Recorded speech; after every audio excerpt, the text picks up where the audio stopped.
everyone, welcome to another episode of SumoCast. You're listening to Laura Young and co-host Rebecca Sweetmore. Hi. So today we're going to be chatting about code, and it's our second in our Getting Into the Industry series. We're going to be discussing how you can break into the industry as a programmer. We're joined by three fabulous guests: Hollie Brown, a UI programmer at Sumo Sheffield, Dale Green, a programmer at Kite Games, and Ben Harris, our internal code recruiter.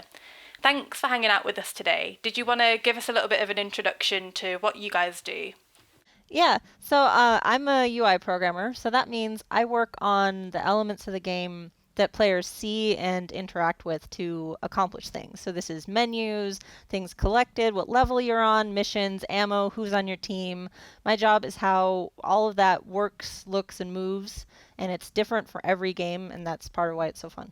Yeah, so I don't have a specialty. I'm a programmer at Kite. Recently, I've been sort of tending more towards AI programming, and even more specifically, buddy AI. So I write the code to make sure that your computer-controlled teammates don't suck and make the game fun for you. Awesome. Ben?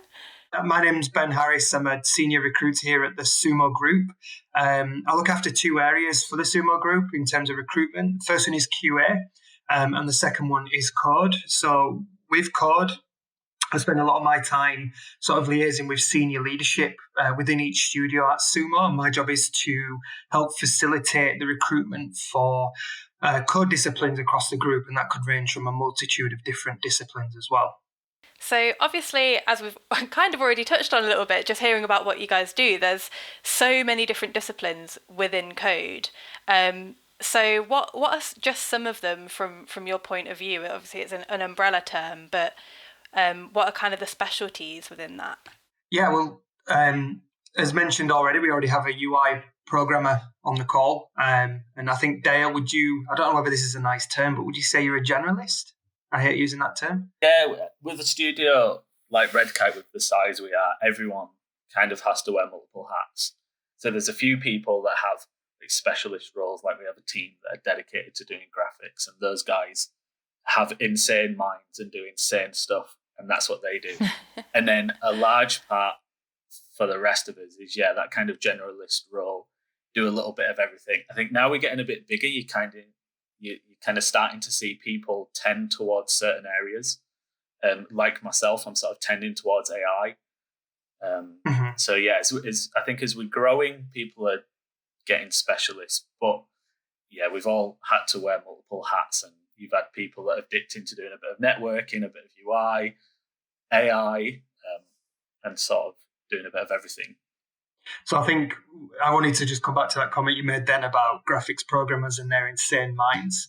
I think it's quite a difficult job from what I'm not a programmer myself, but from speaking to programmers, I think especially with graphics programming, it is all about maths. And obviously they need to make sure that, say for instance, fire actually looks like fire when you're playing a game. And there's a lot of work around rendering and optimization. So would you say it's quite a difficult area to work within, or is it enjoyable? How would you sort of describe that area? I agree that it's very different. Looking at some of their guys' screens and what they're working on, I would just be lost. It's a different skill set. Yeah, the maths that you need to be able to work in rendering is insane. It's definitely a different skill set. It all looks like good fun, because I think one of the things with rendering and graphics is there's such visual feedback for the work that you're doing.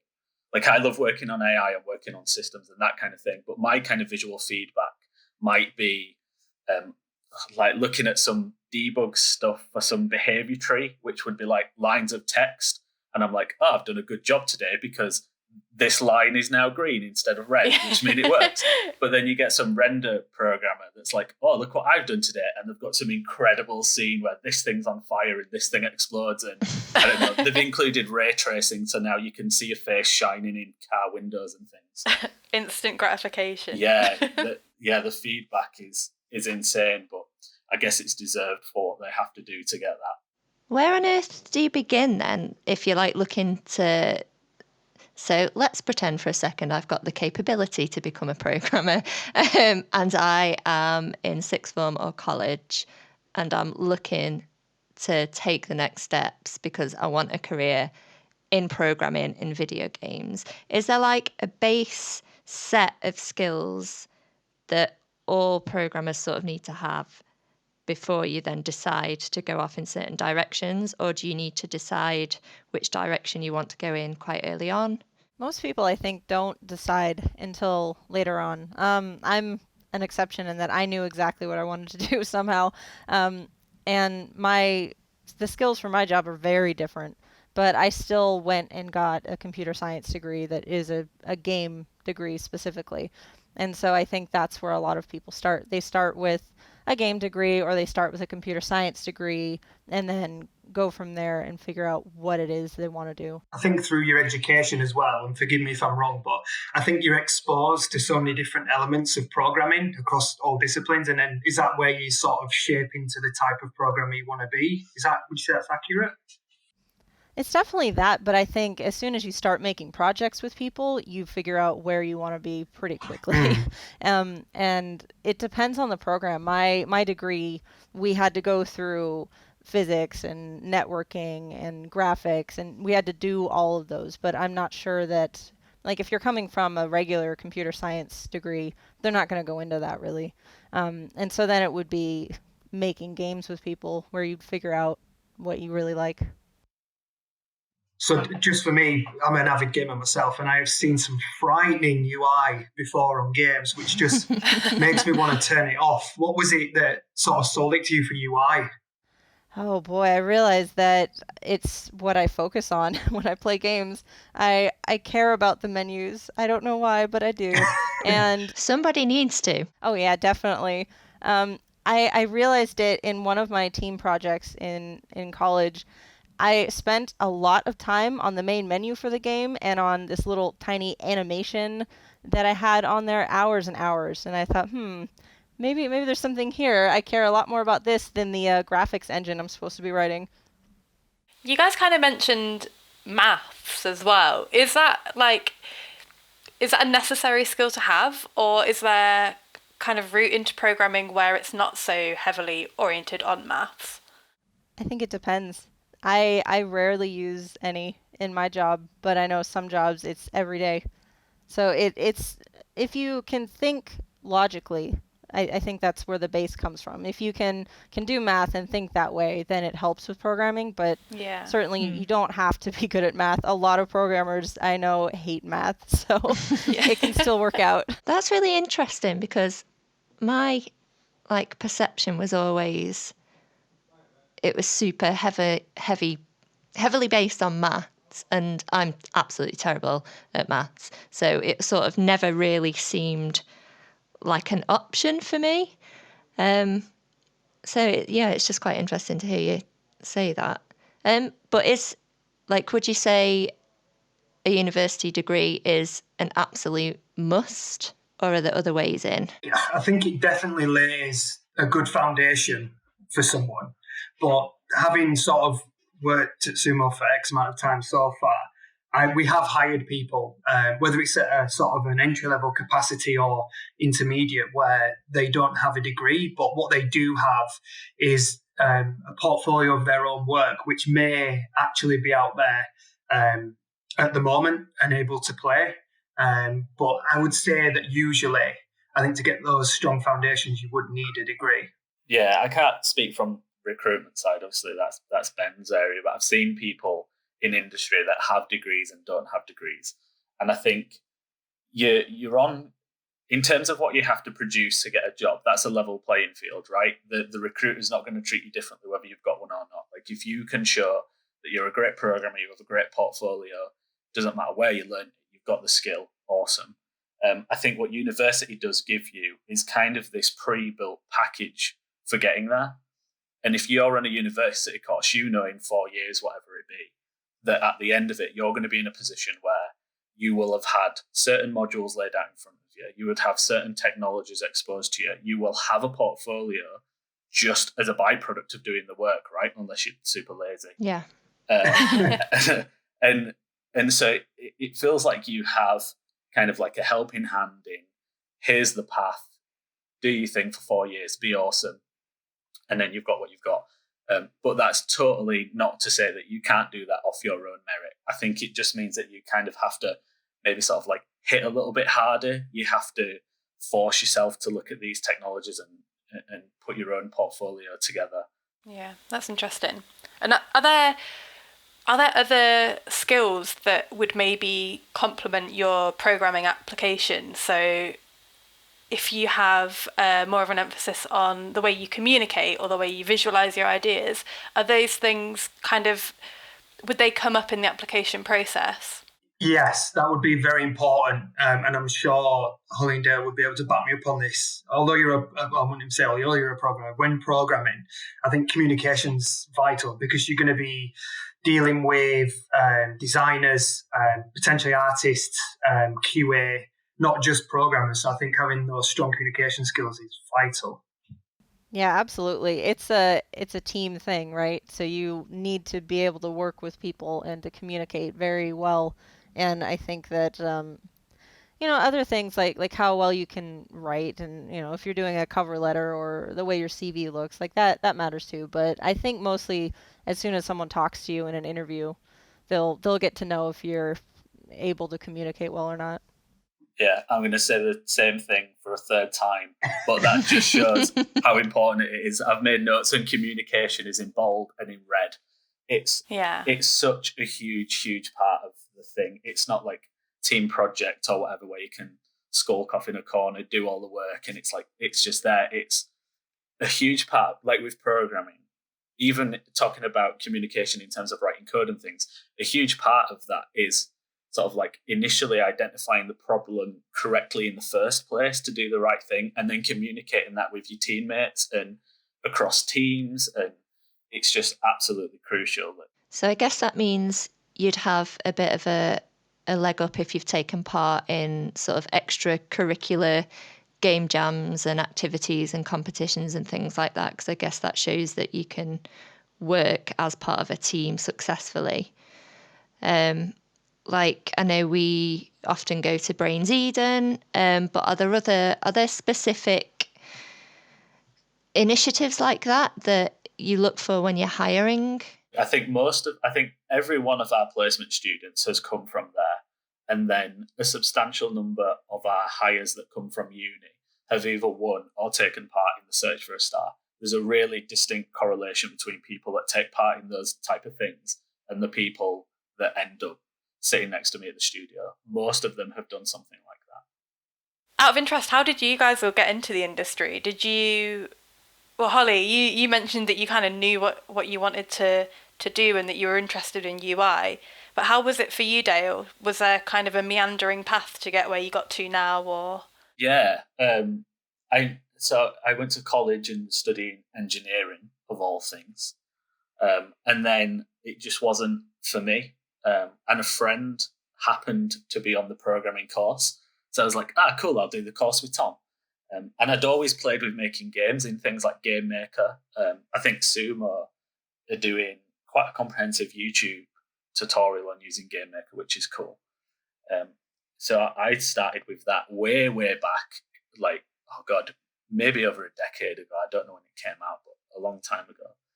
And it built from there and got into programming, and it wasn't necessarily games related, but then that old hobby of making games sort of got boosted in college when I was doing programming, and then over to Huddersfield Uni, and Red Kite had a helping hand in the games course.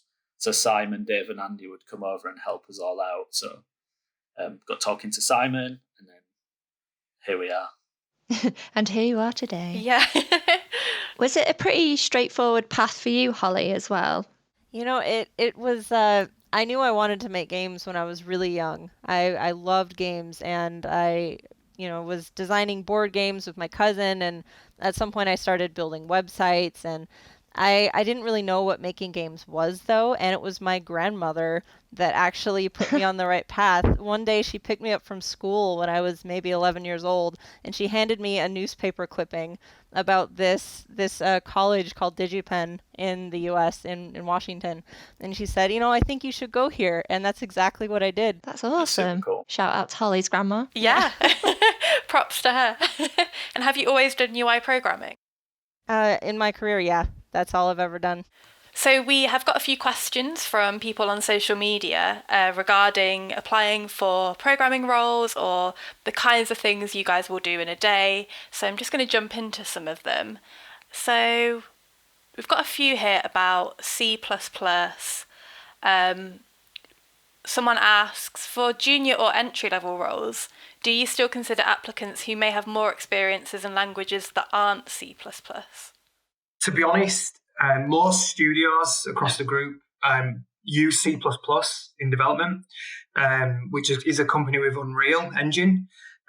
So ideally, as a minimum expectation, we would want someone to have exposure with using C++. Whereas we have one mobile development studio in Leamington, and the technologies that they use are C# and Unity. So if that person is experiencing Unity and C#, then me personally as a recruiter, I would be forwarding their application to Leamington for mobile game development. But I would say as a minimum and as a minimum requirement, we would need some form of experience with C++. But then to confuse things even more, we do have ad hoc positions as well. So we are recruiting in Newcastle for a back-end programmer. And their minimum expectations for that person would be C++, but Python as well. Yeah, but the good news is that if you know other languages, you can learn C++. It's not too bad. And what is the best thing a person can do to transfer into game programming from a different industry in regards to their knowledge and portfolio and bits that go along their application? They should just start making games, start making projects. Boom. So it's better to kind of get more hands-on experience kind of doing it in their own time. Mm-hmm. Yeah, definitely just jump in and start doing. I was just about to say the same thing. The favourite thing I've always done when learning something new, and it always works, because it's just you pick something that you like, right? And then you go, right, I'm going to replicate this thing. So if you want to move over into games, pick a game that's achievable. Maybe don't try and create like the next Assassin's Creed if you've never touched Unity before. I don't know how well that's going to go. But pick a game that's like achievable. It doesn't look too difficult, and start. And then initially it'll just be roadblock after roadblock after roadblock. But then you'll hit one problem, and then you go find one solution, and then that's tucked away in your repertoire of what you know. Do that, do that, and do that. In doing that, you'll build up a portfolio of games and stuff you've worked on. You'll get good and then sort of be able to take part in game jams and stuff. And then 12 months down the line, you will be a game dev, and then you can start kind of looking at applying opportunities and things like that. So as Hollie said, it's really as simple as just start making games. Someone's asking that in a lot of job descriptions, it will say that the skills required need to be at a strong or fluent or excellent level. What would that mean for you? Does it depend on number of years experience or the types of projects someone might have done on the side? Like, how would you quantify strong or fluent, for example? I've seen recent instances where grads have a better understanding of game dev than some intermediate programmers. So it's hard to sort of quantify it. I think when we assess candidates, we assess them on two levels, or three levels, should I say. We assess them at a face-to-face interview, just to make sure that they fit with the team and the projects, and they sort of have the same beliefs and understanding as what the Sumo Group has. But then we also test them from a technical perspective, and that could be technical questions via the interview as well as a code test. And I think going through that process would help us to sort of establish where they are in terms of their level of understanding. But I have had recently some grads that are better than some programmers that are at that programmer level. Yeah, it's not necessarily the years that really matter. People at different numbers of years of experience can be at very different levels in technical skill. Yeah, and I think what Hollie said before about just making games, there's a trend of these grads that are coming through that are very, very good. They've been making games for years and years and years in their own time, and I think they just built their own knowledge. And as Dale said, they've built their expertise as they've gone along. They're not just relying on going to university. They've started building games at a very early age. Okay, so here's one that might get you thinking. What are 5 things any good programmer should know? That's a good one. I think one general one, if we're talking just like it was specifically about programming, right? What's 5 things a programmer knows? Yeah. Being able to debug code is one. And maybe more than just like technically how to use, let's say, Visual Studio to step through code. That's super important.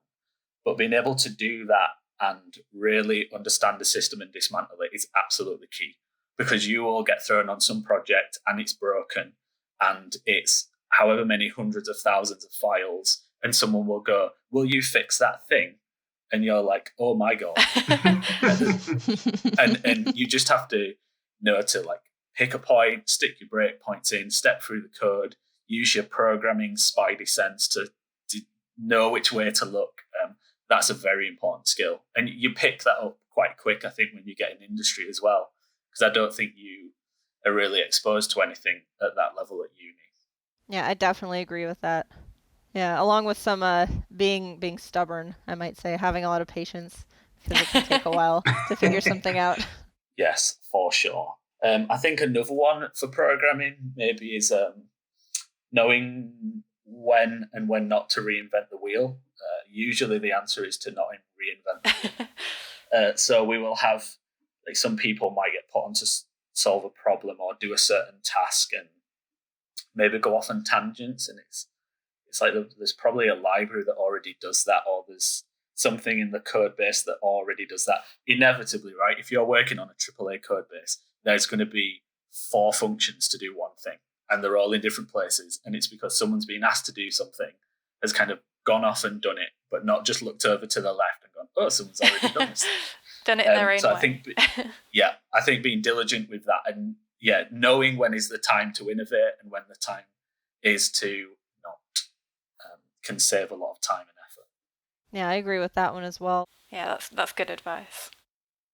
Oh God, we're at 2. Maybe 5 was a bit of a big number to give you. I've got, I think, 2. I think it's very important to know how to learn, because there will always be something new coming up at any job. There'll be a new language to learn, a new tool to learn, the way other people code, new teammates work to learn. So you really have to get really good at that, just figuring out how to learn something. And then also learn languages. Like, any language can help you learn another language. Just the way that things are structured, and being able to jump in and do that is very helpful. I think the point about always learning is, I think, really important. We'll talk about C++, because, I mean, if you're in industry and you're making games, you're going to write C++ at some point, if not most of the time. The standard for that changes every few years, and there's so much stuff that comes through that, like Ben said, you can have. I mark the code test, right, for Red Kite, and every few tests, someone will use some new language feature, and I'm like, oh. And then I go look that up, and I'm like, that's awesome, that's brand new, I didn't know that was a thing, I've learned something. That's cool. And that's constantly happening. So really keeping aware of how the standard changes, it's really good, and being open to it as well. I think that's a good thing. You touched on, I think you need to be able to be flexible, because the project will change. You may have spent a long time on something, and then they'll say, oh, this doesn't work, we don't want this anymore. It's cut, it's changed, and you have to go in and change that thing you just built. It will happen. Yeah, I guess a 5th one, I was going to do a cheat one and say communication, and sort of spin the whole thing. Oh, it's so important, it's the 5th one. I think sort of like lateral thinking and the ability to see around a problem, and kind of making do with what you've got is a really good thing. In quite a few instances, you'll have to kind of like MacGyver yourself a solution, because you'll have such set restrictions in the code base. They'll be like, look, we have this pillar that can't move. We have this pillar that can't move. You need to make this system work. And you just kind of have to find a way to do that. And it might not be the nicest solution. It might go against potentially something you've done in the past, but you've kind of just got to learn to work with what you've got and make the best of a situation, because rarely do things all line up so that the perfect solution is just there and works. More times than not, I think, especially working with external partners and external code bases, because you don't really have control over that. You've got to really learn to work around the problem. See, there you go. You made it to 5. You guys smashed it. Okay, so the last one, which I think is an interesting one, considering we've all been working from home as well recently, could you describe what a typical day of a game program is like at Sumo Digital or at Red Kite Games? Mine might have a few differences to, I guess, a normal day, but we have, in the morning, I will get in and I will update our tools, because we need to make sure tools are up to date. Generally, one of the first things is to update the project, because we work with partners overseas and things, different time zones and all of that. So while we're sleeping, those good people are doing lots of awesome work. So when we get up, we need to make sure we're up to date with that. So I guess in the morning is sort of like getting your cards in a row, getting everything aligned. We'll have stand-ups for a project, which is where everyone sort of just in your pod or your group discipline, we will get together and discuss briefly sort of what the plan is for today, and if there's any issues they get raised, that kind of thing. And then you kind of off then start to pick up whatever task you were carrying on the day before, pick up a task from the endless list of tasks that everyone has to do. There's never enough hours in the day. And then sort of power through. Awesome. Is that quite similar to how you work, Hollie? My day starts the night before, because I have my PC at home. I have to get the latest code and start building the night before, because it's at least an hour and a half long.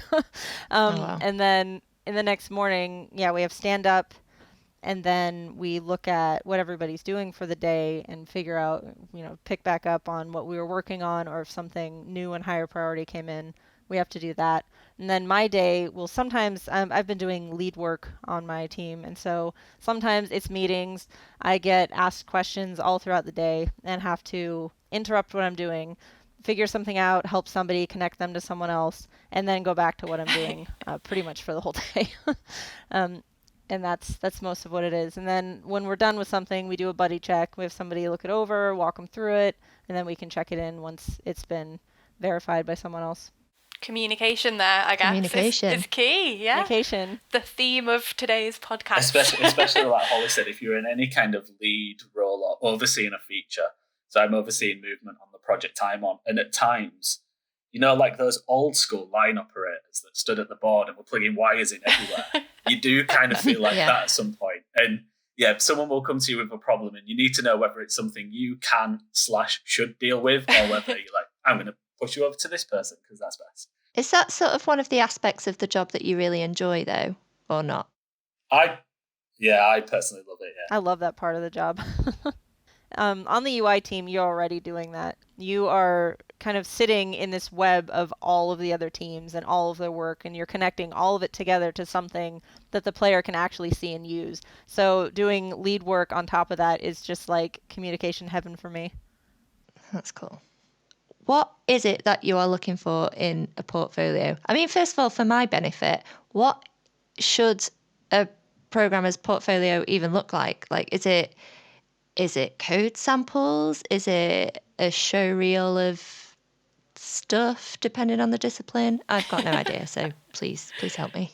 Having a game that someone can play would be fantastic. I think that's probably more common now than when I started in the industry many years ago. I had my games that I made in college, but now I don't want anyone to see that because they were terrible. But at the time, it was something that I would show. But now I just talk about my work experience and what I've done. But if I was new to the industry, I would definitely want to have some projects that people can see. Yeah, and just to sort of go further with that, I've had some different examples in different formats. So I've had people share their GitHub pages with me, and that's stuff that they're working on themselves, or they're sort of contributing towards other projects as well online. So that's a good source of information that we use. So would sort of anyone that's applying at Sumo to include their GitHubs. Doesn't even matter at what level they're applying at, because we're always keen to look at them. I've had people like Dale who send us through their actual games, and like Hollie mentioned as well, it's always great to play someone's game as well. That would be number one, I think.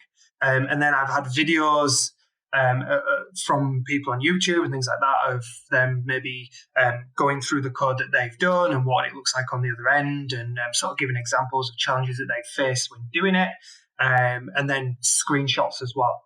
So it could come in different ways, to be honest. Just as long as we can see it, that's the main thing. So however you want to translate it to us, please do. We just want to see it. Yeah. Are there any sort of classic mistakes people make in their applications? I think people put their GitHubs on and they maybe haven't done anything on it for the last 2 years, or haven't done anything on it. I think that's one of them, yeah. Just making sure it's up to date then, and it is your most recent work. It's not kind of fallen by the wayside. Yeah. Yeah, it just makes it look like you've lost interest, doesn't it? Yeah. If it's not been updated for 2 years. I would guess another one is somebody who's looking for a really specialized role, putting skills that aren't really meaningful to it on there, or maybe just flooding their CV with all these things they've done, but not really paring it down to the more important things. Definitely. I was going to say exactly what Hollie said about that if you're applying for a networking role, show some networking. So, Dale, I believe you're the king of marking tests at Red Kite Games. Is that correct? The champion. Yeah, let's go with that. Yeah. And what is that test? Is there? I assume it varies again depending on the discipline within code. Yeah, so we have 3 tests. Well, it could be 4 tests actually in total. So we have C++ asteroids test, which is used across mostly all our studios apart from Leamington. With Leamington, they have a C# focus test. And obviously we've recently acquired Lab 42, and they also have their own tests, which I believe they have a C++ test and a JavaScript test. Where it differs across the group, all studios, including Leamington, so not factoring Lab 42, we give a candidate 7 days to complete, whereas Lab 42's test, the candidate has an hour to complete. Okay. Wow. Yeah, and I'm sure Dale can give you more insight into what the test actually looks like from Red Kite and Sumo Group. So we used to have, just as an aside, I don't know if we still do, we had an internal one as well, where we ask just some questions. That's just like pen and paper, or I guess now everything's online, right? So keyboard and screen, whatever. So we used to do that one, and then we had the C++ sort of practical game test that Ben mentioned, and that is a fairly small little tidy game package. It comes with a handful of bugs. Some like crash bugs. It's got some more subtle bugs that can be fixed up. It comes with like a few suggestions for ways you can improve it, and it's a really good indicator of seeing what people's skill levels are. And it's interesting because you see the same types of fixes. That I think one of the big questions on it is a collision bug. And there's generally 3 or 4 ways that people tend to solve that, and it's a really good indicator of where people are. And then with the kind of open-ended side of it, I think one of the questions is essentially it's like go mad, make this as cool as you can. It's up to you. That's then a really good indicator of seeing like people's passion and what they want to put into it. Because for me, right, if you're applying for a game dev role and there's a question where it's like, make this game as awesome as you can, and you don't do anything for it, it's like, that's so lame. Like, wasted opportunity. You get some people that go all out and add bosses and effects, and it's really, really cool. That is like we said, that's a C++ test, which I think we're sort of establishing that it's kind of a requirement to know some C++. So then are all of these tests like projects that they're modifying, not like a paper test? Yeah, it's you get given a Visual Studio solution that it all builds and everything. It's just got a few bugs that need sorting initially, and then some extensions to gameplay that you can make. Yeah, and on the back of that, a recommendation from me is to take your time with it. I've had tests that have been, so we have a week deadline. I've had tests that have been returned to me within hours that just do not meet the expectations of what we're looking for. So take your time with it and make sure that you go through it vigorously. Because Dale will be reviewing it, and he's not afraid to say no. No, the thing is that we get quite a few of them, right? And the bar's like really quite high. Generally, people are good at what they do, and even if you sort of went through the test and only did sort of what was expected, given where the bar is, that kind of translates into a fairly average test.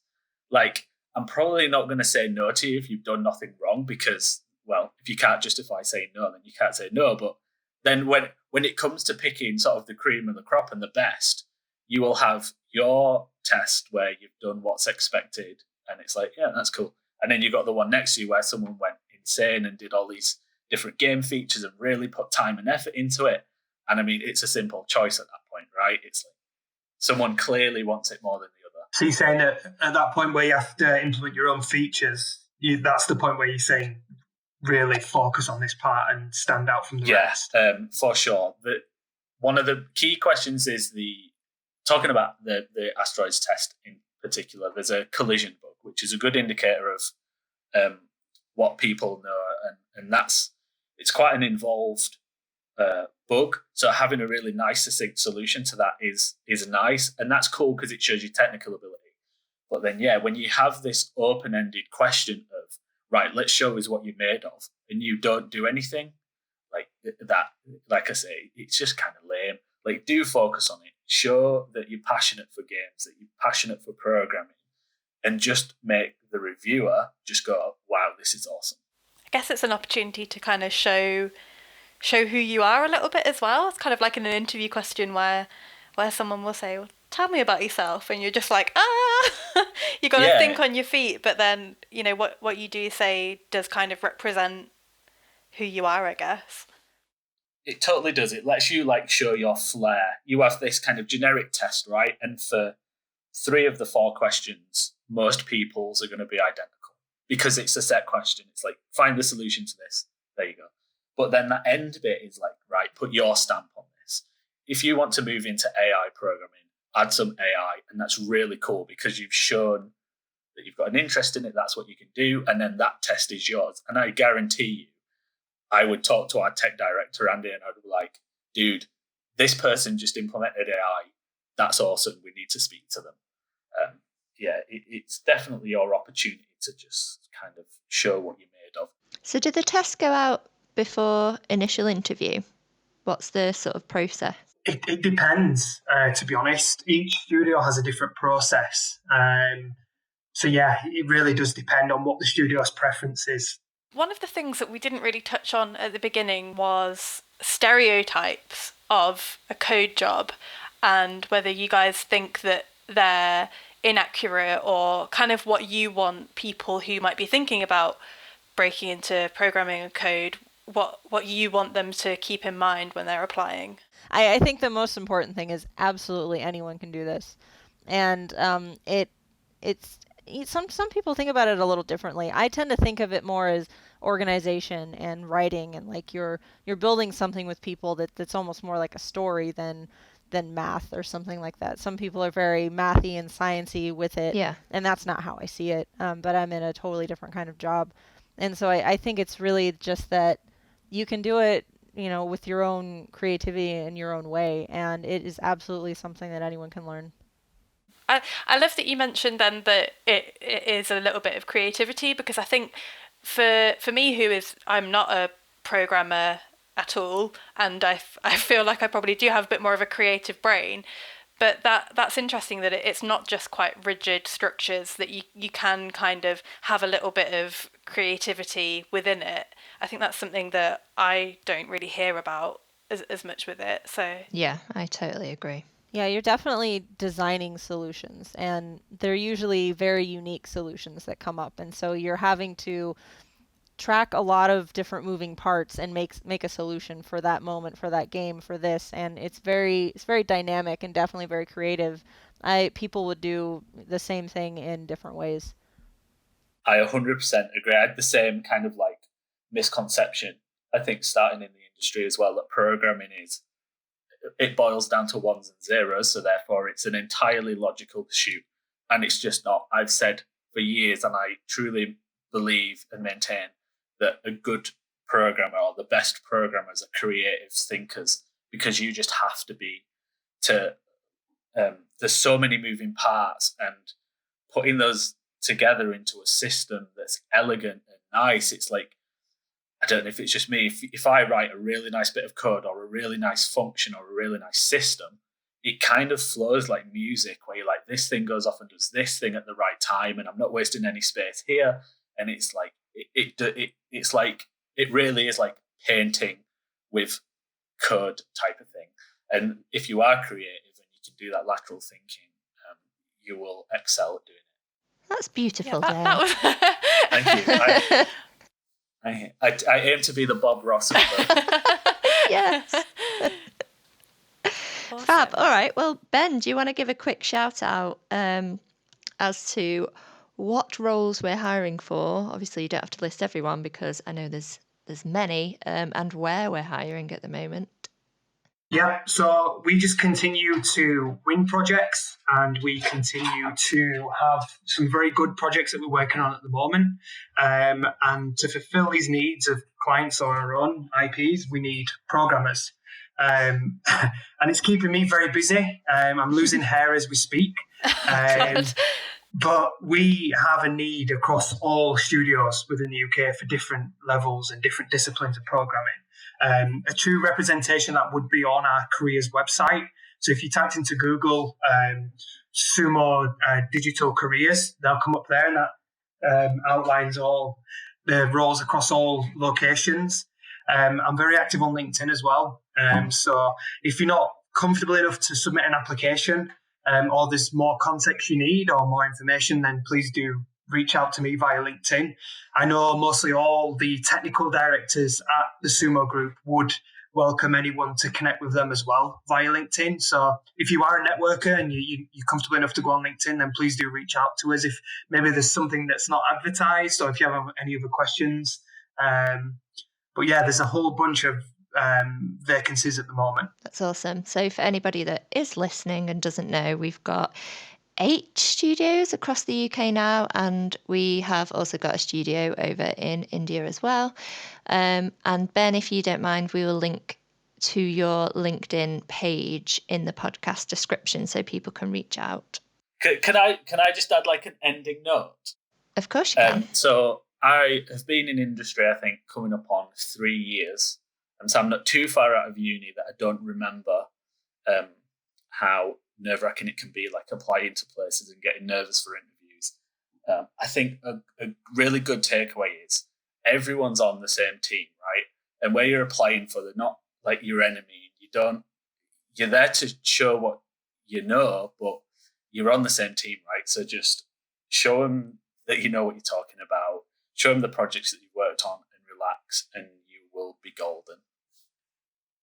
That's very sound advice. Cool. So thanks, Hollie, Ben and Dale, for joining us. If you've got any questions regarding recruitment, you can tweet us at Sumo Digital or email sumo-recruitment@sumodigital.com. We've also got all of our jobs up on sumo-digital.com/careers. Also, if you want a little behind the scenes peek of what we've all been up to, what it's like working from home, lots of our folks have been using the hashtag Sumo from home. So even though we're all working remotely, we're trying to stay connected with that on social media as well. Thanks very much for listening, and we'll speak to you again soon. Bye.